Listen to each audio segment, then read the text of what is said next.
যখন মেয়েকে বিয়ে দিবেন তখন মেয়েকে শেখান যে পরিবারের গোপনীয় তার স্বামীকে ছাড়া কাউকে না বলতে। যখন মেয়েকে বিয়ে দিবেন তখন সেই মেয়েকে শেখান যে স্বামীর সাথে উচ্চস্বরে কথা না বলতে। মেয়েকে বিয়ে দেওয়ার আগেই মেয়েকে শেখান যে ঘর সবসময় গুছিয়ে রাখলে। স্বামী পরিবারের প্রতি পজিটিভ ধারণা পোষণ করে বিয়ের আগে মেয়েকে শেখান যে তুমি যে বাড়িতে যাচ্ছ সেই বাড়িটাকে নিজের আপন বাড়ি হিসেবে মনে করবা। বিয়ের আগে মেয়েকে শেখান যে কখনো দুঃখ পেলে উচ্চস্বরে কান্না করবা না, কিংবা কখনো আনন্দ পেলে অট্টহাসিতে মেতে উঠবা না। এটা তোমার নারীরত্বকে নষ্ট করে ফেলবে।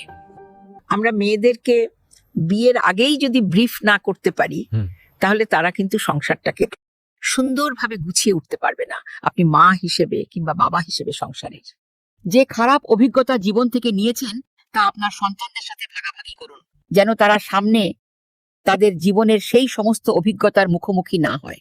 কথাগুলো ভালো লাগলে অবশ্যই লাইফ টিউন ইউটিউব চ্যানেলটি সাবস্ক্রাইব করুন। ধন্যবাদ।